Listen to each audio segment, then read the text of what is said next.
स्वतंत्र भारत की ये तीसरी शिक्षा नीति होगी 2020 में जो आई है। इसके पहले दो शिक्षा नीतियां और आई थी। पहली आई थी 1968 में, जब इंदिरा गांधी जो है प्रधानमंत्री हुआ करती थी, और उसके बाद जो दूसरी एजुकेशन पॉलिसी आई थी वो आई थी 1986 में। और इसमें थोड़ा सा चेंज हुआ था। 1992 में प्रधानमंत्री हुआ करते थे, 1986 में राजीव गांधी जो कि इंदिरा गांधी के पुत्र थे।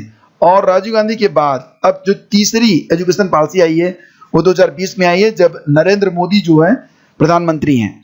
अब यहाँ पर एक बड़ा बदलाव और भी किया गया है। बदलाव ये किया गया है कि जो मानव संसाधन विकास मंत्रालय है उसे अब शिक्षा मंत्रालय का नाम दे दिया गया है।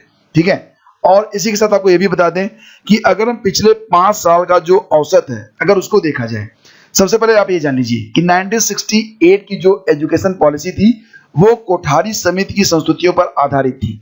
और कोठारी समिति ने 1968 में ही कहा था कि अगर भारत का जो एजुकेशन सिस्टम है उसको आगे ले जाना है तो टोटल जीडीपी का 6% एजुकेशन सेक्टर को देना होगा। लेकिन ये इंप्लीमेंट कभी नहीं हो पाया। अब इसे इंप्लीमेंट करने की बात कही गई है नई एजुकेशन पॉलिसी में कि टोटल जो जीडीपी होगी उसका 6% एजुकेशन में इन्वेस्टमेंट किया जाएगा। तो ये काफी अच्छी बात है। अब यहाँ पर मैं आपको और बता दूं कि अगर पिछले 5 साल के डेटा को आप उठाकर देखें, जो औसत डाटा है पिछले 5 साल का, उसमें इंडिया ने एजुकेशन सिस्टम में अबाउट 3% ही केवल जो है टोटल जीडीपी का जो है इन्वेस्टमेंट किया है।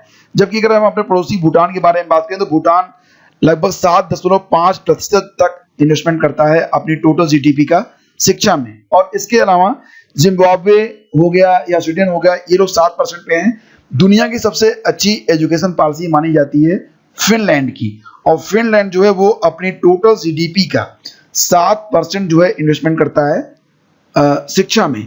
तो ये एक बड़ा डिफरेंस था। यानी कि भारत में अभी तक शिक्षा के क्षेत्र में, जो कि बहुत ही इंपॉर्टेंट सेक्टर है, उसमें बहुत कम इन्वेस्टमेंट हो रहा था, जिसे अब बढ़ाया गया है। और ये वाकई एक बहुत अच्छी बात है।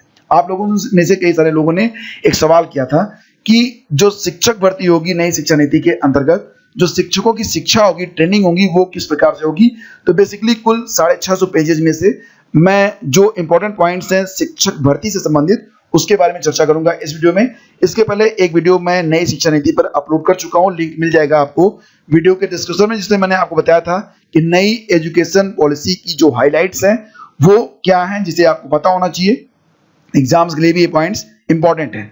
अब सबसे पहले आपको बता दें कि जो नई एजुकेशन पॉलिसी का ड्राफ्ट है उसमें लिखा गया है कि ऐसे कुछ ही संस्थान हैं जो स्पष्ट रूप से इस बात को लेकर लक्षित हैं कि वो उत्कृष्ट प्रदर्शन करने वाले शिक्षकों जिनमें शिक्षण के गुण उत्कृष्ट हों उनको नियुक्त करेंगे। यानी कि बात यहाँ पर यह की जा रही है कि शिक्षक भर्ती प्रक्रिया में कोई भी साक्षात्कार वर्तमान में नहीं होता, ना ही कक्षा में शिक्षण कार्यों का प्रदर्शन जांचा जाता है कि शिक्षक किस प्रकार से शिक्षण कार्य करेगा, ना उसका इंटरव्यू होता है। तो इससे जो है उसके शिक्षक के बारे में कुछ विशेष रूप से व्यक्तिगत पता नहीं चलता है।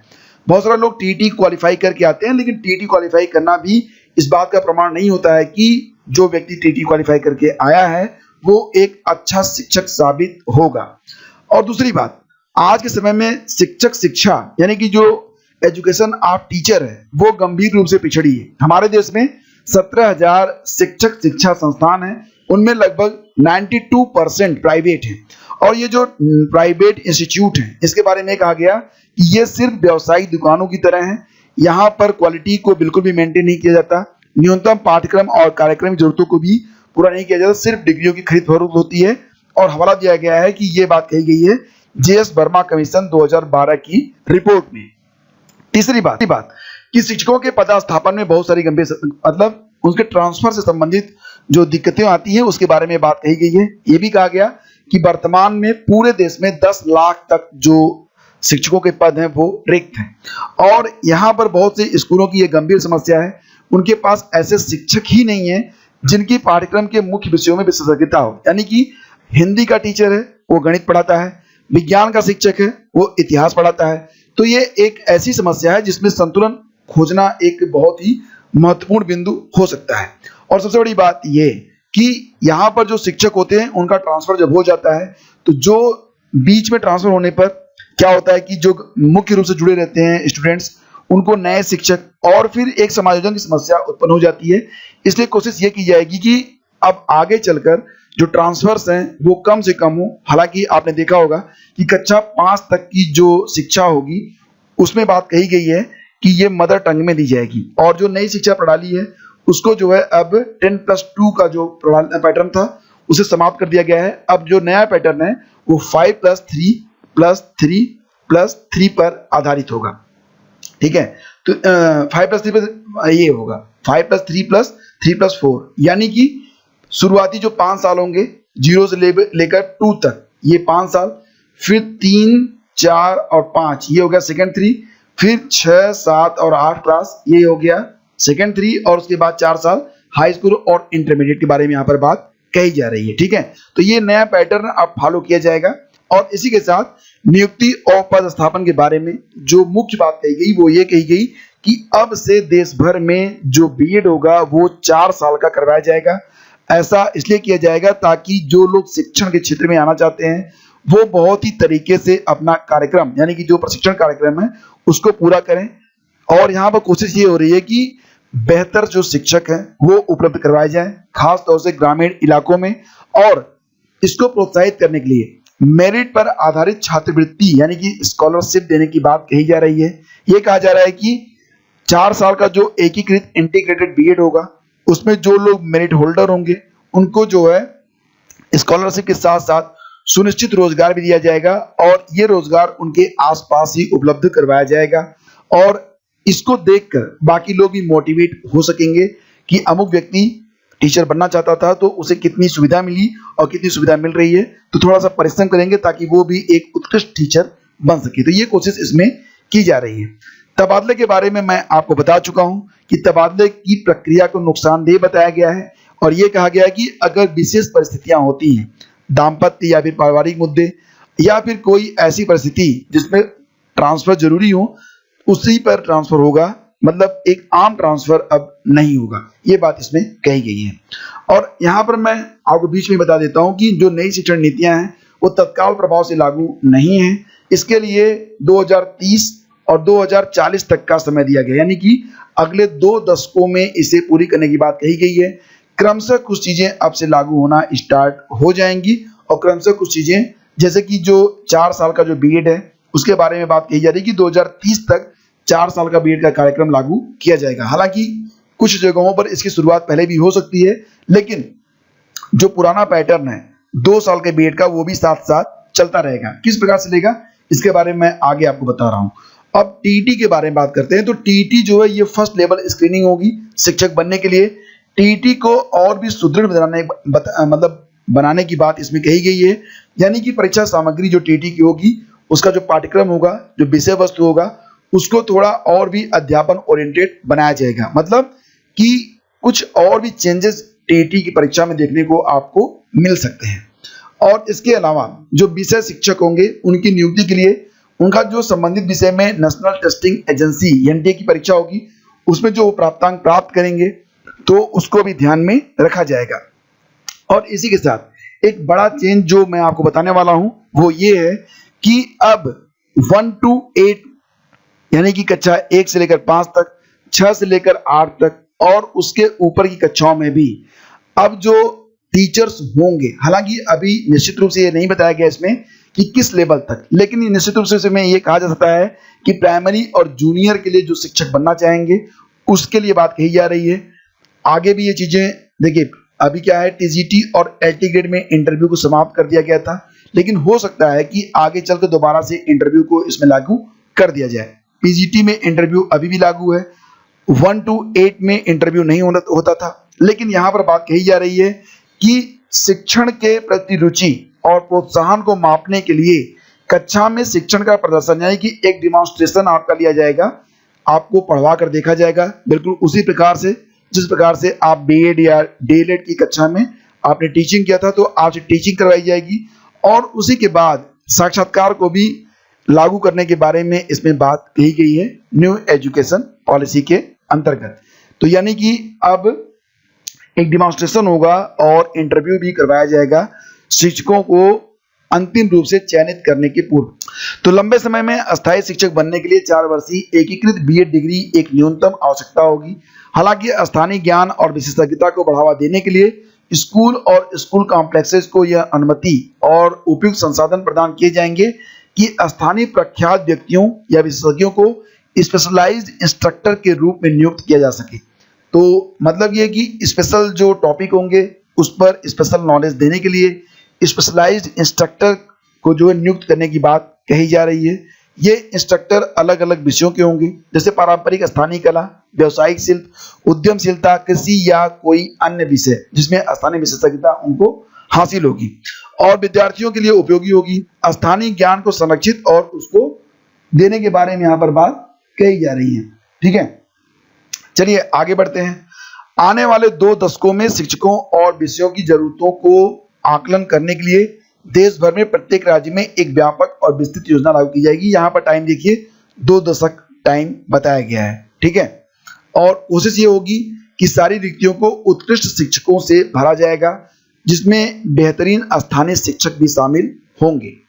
गैर शैक्षिक गतिविधियां होती थी उस पर रोक लगाने की बात कही गई है। अक्सर शिक्षकों का ज्यादातर समय गैर शैक्षिक गतिविधियों को करने में चला जाता है।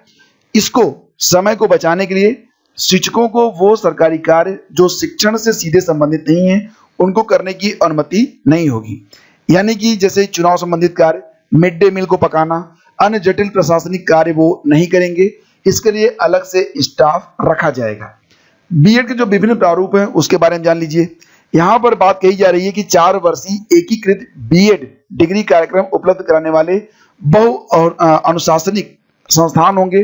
2 वर्षीय बीएड और डीएलएड, जो अब बीएड के नाम से जाना जाएगा, डीएलएड को भी अब बीएड ही कहा जाएगा, ये कार्यक्रम भी उपलब्ध कराएंगे। यानी कि यही जो बहु अनुशासनिक संस्थान है वही दोनों प्रकार के जो प्रोग्राम हैं उनको अवेलेबल करवाएंगे। 2 वर्षीय बीएड कार्यक्रम उन लोगों के लिए उपलब्ध होगा जिनके पास किसी खास विषय में स्नातक की डिग्री होगी। जिन लोगों के पास 4 साल की बहु अनुशासनिक स्नातक डिग्री या फिर किसी विषय में स्नातकोत्तर की डिग्री है और वो उस विषय के शिक्षक बनना चाहते हैं, तो यहाँ पर मैं आपको बता देना चाहता हूँ कि अगर 4 साल का बीएड होगा वो उनके लिए होगा जो लोग इंटरमीडिएट के बाद इसे करना चाहते हैं, तो वो लोग 4 साल का बीएड करेंगे। जो लोग ग्रेजुएशन, यानी कि अब यहाँ पर ग्रेजुएशन भी 2 तरीके का होगा। एक ग्रेजुएशन होगा 3 साल का, तो अगर ग्रेजुएशन करने के बाद कोई बीएड करता है तो उसे 2 साल का बीएड करना होगा। अगर किसी ने ग्रेजुएशन किया है 4 वर्षों का और वो पीजी भी है, 1 साल उसने पीजी भी किया है, तो वो 1 साल का बीएड कर सकेगा। ये 3 प्रकार के बीएड कार्यक्रम उपलब्ध होंगे, लेकिन अभी इनको जो है मैं पहले से बता चुका हूं कि ये चीजें धीरे धीरे अस्तित्व में लाई जाएंगी। ठीक है, उत्कृष्ट जो विद्यार्थियों को शिक्षण पेशे में प्रवेश करने को प्रोत्साहित करने के लिए मेरिट आधारित छात्रवृत्ति मिलेगी। 4 साल का जो बीएड एकीकृत पाठ्यक्रम होगा उसमें जो मेरिट होल्डर होंगे उनको जो है छात्रवृत्ति भी प्रदान की जाएगी। ऑलरेडी इसके बारे में आपको बता चुका हूं। अब शिक्षक नियुक्ति प्रक्रियाओं के बारे में बात करें तो जो टीईटी होगी ये फर्स्ट लेवल की स्क्रीनिंग होगी। वर्तमान में मौजूद जो टीईटी है उसको बेहतर और सुदृढ़ बनाने के बारे में बात कही जा रही है, जिससे अभिलाषी शिक्षकों की क्षमता और ज्ञान का अधिक सार्थक परीक्षण सुनिश्चित हो सकेगा।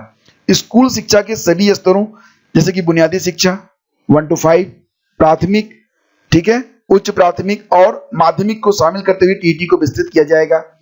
तो इसके अतिरिक्त अब विषय शिक्षकों की भर्ती प्रक्रिया में उनके संबंधित विषय में प्राप्त एनटीए शिक्षकों, यानी कि एनटीए का जो एग्जाम होगा उसके अंकों को भी शामिल किया जाएगा। तो इसको ऐसे समझिए आप कि टीईटी की परीक्षा भी होगी, लेकिन अगर किसी खास विषय में हिंदी हो गई, अंग्रेजी हो गया, उर्दू हो गया, संस्कृत हो गया, इसमें अगर आप भाषा शिक्षक बनना चाहते हैं तो एनटीए के द्वारा एक परीक्षा होगी, उसको भी पास आउट आपको करना होगा।